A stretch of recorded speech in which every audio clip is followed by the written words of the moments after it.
tayangan kursi ini dia memang mengkhususkan untuk menggarisbawahi, menebalkan itu di citetnya itu, citetnya suami gitu kan, terhadap pasangannya. Nah, ini masih laku gitu kan di Indonesia. Buktinya apa? Buktinya berapa banyak orang yang nonton itu.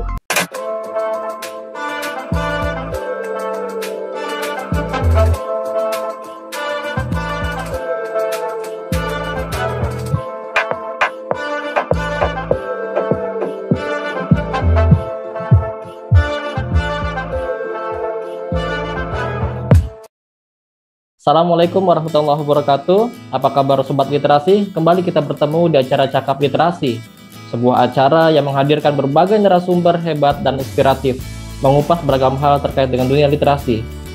Telah hadir bersama kita seorang penulis skenario produktif, yaitu Mas Sokat Rohman.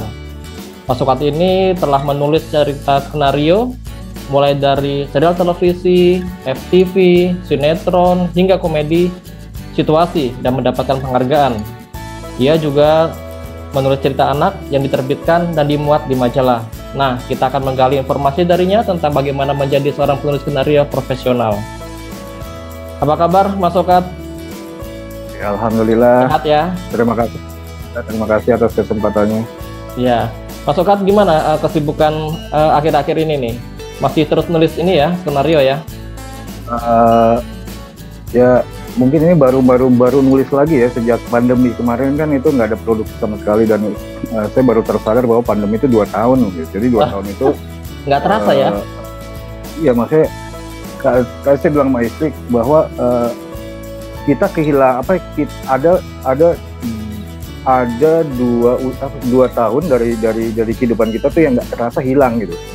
Karena kita nggak berasa. Coba COVID itu udah berapa tahun? 2 tahun, dan karena kita harus di rumah terus dan tidak ada kegiatan, jadi akhirnya saya mikir 2 tahun tidak produktif, maksudnya tidak bekerja karena nggak ada produksi apapun ya. Ya udah, selama 2 tahun itu ada 2 tahun itu masa-masa saya kehilangan kehilangan waktu selama 2 tahun yang tidak disadari gitu. Jadi selama 2 tahun kemarin nggak ada produksi apapun. Produksi baru mulai ini awal-awal, mungkin kemarin belum lama ya. Ini juga was-was juga ketika Omikron mulai ini lagi, agak-agak was-was juga karena itu dampaknya dampaknya sangat-sangat berasa buat orang-orang kreatif ya, yang orang kreatif dan freelance gitu. Tapi jadi karena mereka hanya mengandalkan ya, ketika misalkan film tidak bisa produksi dan hanya produksi di indoor itu kan mengurangi peluang kerja gitu. Iya. Oh, jadi selama 2 tahun ini dunia pertelevisian, produksi-produksian sama film juga ini ya? Ya, semuanya ya. Produksi ya, walaupun nggak di kita aja gitu lah. Di Amerika juga seperti itu. Wah, coba misalkan iseng-iseng gitu kan ngeliat browsing film-film Amerika yang bukan yang diproduksi oleh, karena yang diproduksi itu mereka keep gitu kan untuk tayangnya, menunggu situasi bagus. Dan film bagus situasinya ya. Ya.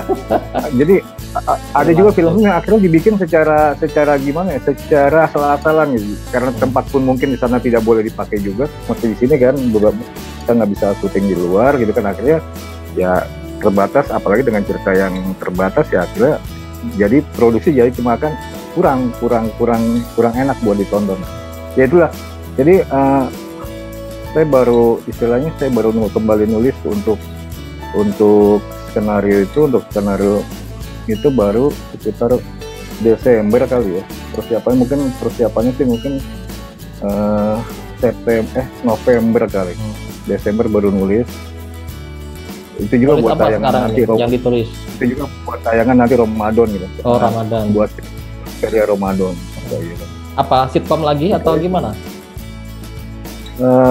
Karena saya bukan terbiasa ya, karena mungkin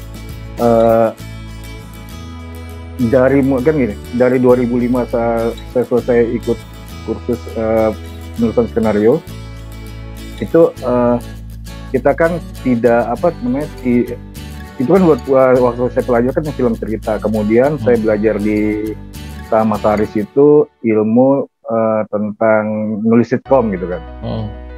Ya, otomatis yang banyak saya kerjakan ya kalau nggak sitkom ya drakom gitu, drama komedi gitu. Nggak jauh dari situ karena akhirnya menemukan passion di situ gitu. Dan passion di situ dan untuk televisi saya lebih nyaman di dua tayangan itu gitu. Di dua tayangan itu lebih nyaman karena pertama kita bisa bermain di satir, kedua mudah untuk masuk ke wilayah-wilayah penonton BC, penonton utama TV ya gitu. Apa tuh BC? Jadi BC itu apa tuh? Kalau TV itu punya segmen penonton gitu. Kelompok gitu ya, kelompok penonton ya. Penonton, ya kelompok penonton dari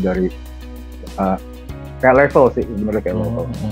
Jadi kalau misalkan level A itu adalah ya misalnya begini, level A itu mungkin nggak pernah nonton TV gitu kan. Karena mereka lebih banyak nongkrong di kafe atau pulang malam gitu. Jadi yang penonton asli TV kita adalah kelompok BC, kelompok yang standby di TV mulai dari pagi sampai malam. Jadi dari melek sampai itu yang itulah yang kita sasar gitu. Yang kita sasar kelompok-kelompok yang seperti itu karena memang ya kita akhirnya membuat tayangan buat mereka gitu ya yang membuat nyaman mereka gitu kan. Jadi konten tayangan juga sebenarnya disesuaikan dengan penonton juga ya, jenis penonton gitu ya, BC itu ya. Harusnya gitu. Karena mereka yang nonton. Jadi kalau misalkan walaupun ini contoh misalkan lihat kalau misalkan kita istilah gini, kita ambil tayangan misalkan dulu ada X-File gitu kan, tayangan X-File dari luar. Nggak ada yang nonton gitu. Karena penonton kita bukan pemikir ya. bukan di jalur itu gitu, bukan di jalur itu gitu. Kalau misalkan ya penonton kita ya ibu rumah tangga, anak-anak SMA gitu kan, ibu rumah tangga. Dan pokoknya yang teman-teman itu yang misalkan yang bekerja lepas gitu kan, yang sampai rumah tuh nggak mau capek gitu, jangan nggak mau ketika nonton TV tuh jangan diajak mikir gitu, tapi menghibur gitu, karena mereka butuh hiburan. Ya kabarnya juga kan sekarang juga banyak anak dan orang yang sudah enggak nonton TV ya, mereka beralih ke YouTube gitu ya. Nah itu berarti kan kontennya disesuaikan lagi ya. Itu sebagai tantangan gitu, itu sebagai tantangan salah satu tantangan saat ini gitu kan. Tantangan saat ini yang memang harus diantisipasi sama TV. Karena gini, anak-anak yang megang HP gitu kan, yang megang HP itu kan mereka apalagi sekarang dengan adanya YouTuber yang menghasilkan pundi-pundi uang, itu kan memancing mereka gitu. Kayaknya gampang pakai HP juga bisa gitu. Akhirnya mereka jatuhnya ke situ gitu. Coba dicek di YouTube berapa banyak mulai tumbuh film-film pendek yang diciptakan entah dari mulai SMA sampai ya teman-teman yang memang tidak mendapat tempat di televisi gitu kan. Akhirnya seperti itu. Dan secara kualitas kalau walaupun sekarang misalkan belum bagus, tapi ketika itu diulang-ulang seperti mengasah pisau kan, lama-lama tajam juga gitu. Korea pun dulu seperti itu. Iya, Korea pun dulu seperti itu. Tahun 98 ketika kita sama-sama krisis, gitu kan? Ketika sama-sama Korea juga kan krisis, kita juga krisis. Korea itu menutup akses buat film internasional. Jadi mereka membajakan film nasional dulu, gitu kan? Aksesnya tetap ada, cuma sedikit waktu itu. Film yang masuk, film yang hanya film-film bagus dari Hollywood. Tapi mereka membangun industri film nasional. Akhirnya ya seperti sekarang ini gitu kan, web series mereka dapat tempat kemana-mana sampai di Indonesia gitu kan, tergila-gilanya nonton web series Korea gitu kan. Ya itu drakor kan kalau dilihat tuh seperti web series gitu, tapi walaupun tidak tayangan di web, tapi dengan konten yang hanya paling banyak 24, jarang yang sampai tuh di atas 30 tuh jarang. Menit ya, 20 menit ya. Bukan episode. Oh, episode, oke. Iya, jadi kan paling banyak tuh 24. Kalau saya lihat paling banyak 24. Jadi itu membangun perfilman yang makin baik gitu. Nah, ini saya lihat itu di Indonesia saat ini. Ketika di Indonesia mulai masuk Netflix pertama, terus ada Netflix, terus timbul pemain-pemain lokal kayak WIT TV, apalagi sekarang selain WIT TV ya, New atau apa gitu. Dan itu menayangkan film-film web series itu sebenarnya kalau di TV itu kan seperti sinetron. Tapi karena sinetron kita dibentuknya sangat amat panjang sesuai dengan kebutuhan iklan gitu kan. Setelah masih ada iklan tayang gitu ya. Iya. Idealnya itu paling banyak sekitar ya seperti saya bilang tadi 24 lah. Di Amerika itu misalkan ada satu serial gitu, series gitu kan. Itu paling lambat 24 dan itu per tahun gitu loh. Tahun ini 24. Season ya, season gitu ya. Kalau ada jadi kan weekly kan, seminggu sekali gitu. Nah, itu ketika ada tayangan web series sekarang ini, saya melihat itu cikal bakal perbaikan tayangan kita gitu loh. Itu cikal bakal. Pasti suatu saat kalau banyak yang membuat web series TV pun akan ikut gitu. Oh gitu, akan kena imbasnya ya. Saya ngeliat itu karena gini, dengan banyak web series nggak mungkin cara bertutur atau ceritanya akan itu aja. Karena mereka dituntut oleh Netflix dan itu kan cerita yang bagus. Iya. Jadi kalau suatu saat akhirnya TV akan membuat seperti tayangan itu, saya rasa kedepannya kita akan membangkitkan lagi memajukan lagi film-film kita yang dianggap remeh. Kan sinetron kan mulai dianggap sebelah mata gitu. Karena apa? Ya karena ketika lebih dari 30 series gitu kan, 30 episode itu kan kendor ya ininya ya, kontennya ya. Masih gini. Dan penonton sudah mulai mau merefresh gitu loh. Iya, merefresh lagi gitu ya. Kan? Iya, karena gini, walaupun misalkan ada satu serial gitu kan, ini hanya tayang satu season gitu kan. Season keduanya pasti akan beda lagi ceritanya. Yeah. Jadi penonton akan melihat seperti apa nih sih ujungnya kayak gitu. Itu kan yang akhirnya cerita refresh terus setiap tahunnya gitu. Nah, selain web series ya. Selain web series itu kan juga banyak juga di YouTube ini ya, film-film pendek yang diproduksi oleh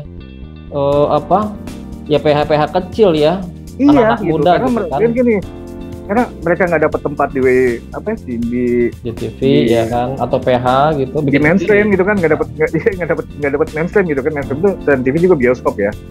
Ya mendingan bikin di situ gitu. Ya. Suatu saat kan dan kalau dilihat tuh film-film pendek yang ada di situ kan bisa ikut dalam festival. FFI juga ada bidang. GFest, kalau GFest masih ada nggak? Kemarin yang di Jogja juga ada itu. Jadi peluang-peluang itu masih ada gitu. Dan itu juga menimbulkan ini ya, peran penulis skenario juga kan, sama aja sebenarnya ya. Ya dalam progres sebuah film yang nggak akan menjadi sebuah film tanpa skenario gitu. Ya. Bisa nggak jadi film? Bisa. Tapi ketika sudah jadi tidak akan enak ditonton kalau tanpa skenario yang jelas gitu. Iya. Kayak gitu. Jadi kan penyesuaian jadi lagi. Jadi peran penulisnya tetap ada. Gitu. Bisa nggak sih bikin film tanpa skenario? Bisa gitu. Bisa. Tapi akan menjadi cerita yang film yang memang tanpa cerita yang memuaskan gitu. Dan yang gitu. Membingungkan ini ya penontonnya ya. Nah, berarti kan pandemi ini di satu sisi film-film tidak berproduksi ya secara masif untuk saluran yang sifatnya mayor ya, kayak televisi maupun bioskop. Tapi bertumbuhan ya, bermunculan di YouTube gitu ya, dengan pemain-pemain yang baru gitu ya. Berarti ini kan ada semacam ini ya, peningkatan jumlah dari sisi penulis skenario, sutradara gitu kan ya. harusnya sih kan sebenarnya gini, film itu kan sebenarnya semua orang bisa bikin film, tapi kan ada kaidah-kaidah, ada ilmu-ilmu yang memang harus dipelajari gitu kan.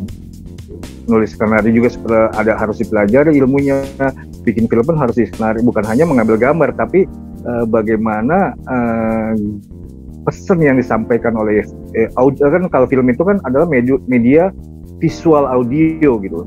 Jadi pesan visual itu sampai ke penonton gitu. Dan trik-trik apa yang bisa membuat sebuah tayangan itu menarik dan membawa kesan buat penonton, kan itu gitu. Yeah. Jadi walaupun itu sebenarnya sih kalau misalkan mau capek gitu kan, itu tuh bahannya banyak di internet gitu. Asal mau capek ya, mau baca lagi itu banyak bahannya di internet. Asal ya itu dia saya bilang tadi, kalau ingin membuat film bagus ya harus dengan proses gitu, jangan instan juga. Ya proses pertama selain menonton film ya mempelajari kisah apa sih yang mudah enak buat ditonton, seperti itu kan, kayak gitu. Itu penulis apalagi film pendek ya? Ya maaf, apalagi film pendek yang memang tidak membutuhkan naskah yang rumit gitu kan. Itu ya makanya saya bilang sama teman-teman yang mau belajar nulis skenario, syarat awalnya bukan menulis secara teknis, tapi syarat awalnya itu adalah bisa bikin cerita gitu. Karena film itu kan film cerita, bukan film dokumenter. Berarti harus pertama bisa bikin sinopsis dulu gitu ya? Ya kan dari minimal cerita lah, minimal cerita lah. Iya. Minimal ya soalnya saya bilang ya, kalau buat nulis skenario kan hanya teknis, skenario kan teknis. Yang terpenting adalah cerita gitu. Jangan sampai kita bingung mau cerita apa ya gitu. Ya iya. Soalnya kalau misalkan kita sudah terlatih untuk bikin cerita, jadi cerita-cerita yang mustahil pun akan jadi masuk akal gitu. Misalkan kehidupan di Mars misalkan, itu kan muskil yang nggak masuk akal. Tapi ketika kita punya imajinasi masuk, orang akan percaya melupakan kalau itu di Mars gitu loh. Iya. Kan sebagai hukum film itu kan bahwa making believe, bagaimana penonton itu percaya ya, meskipun dibohongin gitu ya. Iya, ketika keluar dari bioskop kan, oh iya gitu. Ya contohnya ketika nonton film Spider-Man gitu kan. Orang akan percaya gitu loh dengan imajinasinya siapa tuh? Stanley. Maaf ya. Komikusnya Stanley ya. Imajinasinya Stanley gitu kan. Stanley juga ketika bikin Spider-Man itu kan mikir, ketika dia lagi makan di resto, ngeliat itu kan, ngeliat apa gitu pokoknya. Tadi dia mau bilang nyari namanya banyak. Saya pernah lihat di Marvel itu di kelas baliknya. Dia bikin nama apa ya? Lalat, nggak mungkin. Akhirnya sebut nama Spider apa? Akhirnya Spider-Man gitu kan. Nah, hal yang mustahil gitu. Ketika ada binatang gigit orang, terus tiba-tiba punya kekuatan gitu kan. Nah, gimana supaya orang percaya? Oh, oke, berarti kita masukin kalau binatang itu hasil percobaan. Itu kuncinya gitu loh. Itu making believe-nya. Persoalan ada percobaan itu atau tidak, itu nggak usah dibahas. Tapi ketika itu laba-laba percobaan menggigit orang dan akan bereaksi terhadap orang itu, ya orang sudah masuk ke dalam otaknya kan. Oh iya, berarti dia dari situ. Gitu. Nah sekarang kan kita udah ada cerita nih di kepala kan, berarti kan harus dijadiin semacam naskah sinopsis gitu ya, supaya sutradara atau produser atau editor percaya sama cerita kita kan. Nah itu gimana kira-kira cara mengemas cerita dalam kepala kita menjadi sebuah sinopsis yang mudah dipercaya oleh editor awalnya gitu ya? Kan banyak teman-teman itu kadang nanya sama saya gitu, Mas, saya kalau mau jual skenario bagaimana ya? Saya udah bilang berkali-kali, termasuk juga dalam video YouTube saya, bahwa yang kita jual tuh bukan skenario, tapi idenya dulu gitu. Idenya dulu kita bawa, idenya dulu kita bikin. Misalkan Billy lagi jalan gitu, lagi pulang jalan gitu, lagi jalan pulang dari kantor ke rumah, melihat sesuatu yang menarik gitu kan. Ketika dipikir wah ini menarik untuk sebuah cerita gitu. Misalkan seorang bapak gitu kan, seorang bapak yang tahu hari itu adalah hari ulang tahun anaknya, kemudian dia membelikan makanan kesukaan anaknya, misalkan ayam tepung lah gitu, ayam tepung gitu kan, bawa pulang. Tapi iya, percikan kayak gitu. Tapi ketika di tengah jalan dia kecelakaan. Dengan anaknya menunggu di rumah dan dia tidak tahu kalau bapaknya mengalami kecelakaan. Nah itu kan sebuah kisah yang itu idenya misalkan itu. Nah kita dari ide itu kita rangkai jadi sebuah sinopsis, gitu kan. Kita rangkai ya sebuah cerita. Kan kalau sinopsis itu adalah paparan dari awal sampai akhir gitu. Nah kita buat seperti itu, terus kita kasih penjelasan tokoh-tokohnya siapa aja. Itu yang kita tawarkan kepada produser. Saya punya kisah ini. Kalau mereka tertarik, kita akan dipanggil dan diajak berdiskusi. Dan pasti produser akan memasukkan buah pikirnya ke dalam cerita itu. Kenapa? Karena dia tahu cerita itu akan menarik kalau dibagaimanakan, gitu. Ditambahkan apa itu akan menarik. Karena produser itu orang yang jelas berpengalaman di bidangnya dan dia orang yang memiliki uang dan ingin uang yang dikeluarkan itu tidak sia-sia, gitu kan? Pasti seperti itu kan? Iya. Jadi dia akan mengajak kita berdiskusi dengan ide yang kita bawa. Itu kalau udah diterima. Tapi kan gimana caranya supaya sinopsis kita diterima dulu nih, kan? Nah, itu dia saya bilang tadi. Cerita yang kita bikin itu adalah cerita yang menarik, gitu kan? Menarik. Oke, gini. Kita bahas yang misalkan hal yang lagi tren lah, layangan putus lah. Itu kisah selingkuh. Selingkuh kan kisah biasa gitu kan. Biasa kan? Udah banyak film-film yang yang membahas perselingkuhan gitu ya, poligami itu, kan? Gitu ya. Tapi sebenarnya nggak banyak juga, Bill. Cuma gini. Cuma yang fokus di itu gitu kan. Kayaknya cuma itu baru ini menggarap. Yang ada juga misalkan gini, ada misalkan satu cerita, tapi mungkin ada yang cheated, yang dua pasangan yang curang gitu kan, curang. Nah, tapi untuk layangan putus ini, dia memang mengkhususkan untuk menggarisbawahi, menebalkan itu di cheatednya itu, cheatednya suami gitu kan, terhadap pasangannya. Nah, ini masih laku gitu loh di Indonesia. Buktinya apa? Buktinya berapa banyak orang yang nonton itu. Walaupun gini, ketika itu masuk sebenarnya sih lakunya karena semakin diomongin oleh teman-teman yang di luar itu ya, di luar itu. Sebenarnya menurut saya tayangan ini laku karena itu gitu loh. Karena sebenarnya itu kan ada di medium, bukan di medium mainstream. Medium berbayar bukan mainstream. Iflix, Netflix, itu adalah media bebas terbatas. Bebas tapi terbatas oleh orang-orang yang mempunyai link ke situ kan. Iya. Harus bayar dulu, nggak gratis lah gitu ya, bisa nonton. Iya gitu kan. Jadi link bebas terbatas. Nah, yang bebas terbatas itu ketika diupload oleh teman-teman yang di luar ini, entah itu mungkin ada markomnya juga dari PH tersebut yang memang bagaimana sih ini untuk karena ini sama halnya dengan Squid Game. Squid Game itu bikin Netflix untung berapa kali lipat. Squid Game kan di Korea dilarang kan, di Korea dilarang. Tapi makin dilarang makin banyak yang nonton kan otomatis. Akhirnya Netflix kebanjiran untung gitu. Nah ini kan misalnya layangan putus ya, Mas Sokat ya. Ini kan sebelum masuk ke web series itu kan dia sudah teruji banyak diminati, jadi kontroversi di media sosial gitu kan. Akhirnya diangkat dan akhirnya berhasil gitu kan. Dan pemainnya juga pemain yang hebat kan, Reza Rahadian gitu kan ya. Iya.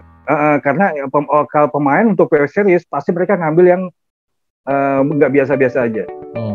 Karena dengan jumlah tayangan yang memang nggak begitu banyak gitu kan, dan mereka butuh pemain yang memang mampu untuk mendorong cerita gitu. Dan Reza memang pemain yang watak gitu.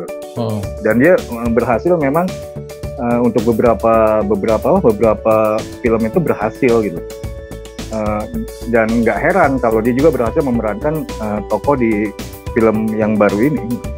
Sama nggak sih penulisannya ya untuk web series Untuk film pendek, untuk sinetron tuh sama ya? Sama. Semua skenario kalau berpijak pada film cerita tuh sama. Kayak drama 3 babak itu sama juga ya? Yang disebut drama 3 babak adalah konsep penulisan. Itu konsep penulisan. Seperti juga gini, drama 3 babak itu konsep penulisan yang memang di konsep dramatik ya, konsep dramatik yang memang dulu disuarakan oleh Aristoteles gitu kan. Awal, tengah, dan akhir gitu kan. Itu dipakai sebenarnya kalau kita nulis cerita apapun, entah itu novel, cerpen, dan termasuk skenario, itu menggunakan metode itu. Awal, tengah, akhir, tengah, akhir. Nah, film cerita tuh menggunakan juga konsep dramatik 3 babak. Kalau misalkan penulisannya skenario seperti apa, web series atau film, bedanya adalah kalau misalkan film untuk bioskop kan cuma satu skenario ya. Beda dengan web series yang butuh misalkan berapa episode. Nah, untuk bioskop kan hanya membuat dari awal, tengah, akhir. Gimana web series? Web series kita bikin sinopsis global dulu, berapa globalnya seperti apa. Kemudian dipecah menjadi per episode. Misalkan butuh episode berapa? 15 episode. Kita bagi 15 episode menjadi kalau tuturannya adalah menggunakan drama 3 babak, dibagi-bagi aja 15. Misalkan ada 15 berarti ada kalau dibagi 3 itu misalkan bisa 4. Bisa 3 yang panjang, yang tengah pasti banyak gitu. Yang misalkan 2 kan kalau bisa 5 kali 15 kan 555 ya. Misalkan kalau yang pembukaannya cuma 1 misalkan, otomatis yang episode 2 adalah perjalanan konflik sampai episode 14. Perjalanan konflik. Ditutup nanti satu-satunya adalah di episode 15. Bisa di 14, bisa di 15. Tergantung nanti banyaknya konflik seperti apa. Misalkan konfliknya cuma, kalau yang plus konflik misalkan cuma suami istri. Ada konflik lainnya nggak? Misalkan sama pasangan lainnya. Itu mau diputus di mana gitu. Plot utamanya yang mana? Plot utamanya yang istri misalkan. Itu yang akan diputus di 15. Plot keduanya misalkan sama will-nya gitu kan, itu bisa diputus di 14 gitu. Jadi selesai itu baru memutuskan seperti itu. Jadi harus ada perjalanan cerita seperti itu gitu. Biar penonton juga nggak boring, karena kalau misalkan itu aja kan agak boring juga. Ini tujuannya kemana sih? Kayak gitu nanti. Nah, ini kan namanya skenario itu semacam ini ya, ruhnya sebuah produksi kan. Dia yang mengatur main, termasuk yang figuran utama untuk melakukan sesuatu. Nah, dalam prosesnya itu ini ya, tadi udah disampaikan penulis skenario itu ketika sinopsis aja itu pasti ada intervensi dari produser, dari sutradara gitu ya. Berarti kan nggak ini ya, akan selalu bukan intervensi. Jangan salah. Gini loh. Nah, ini takutnya teman-teman menganggap sebagai intervensi, bukan.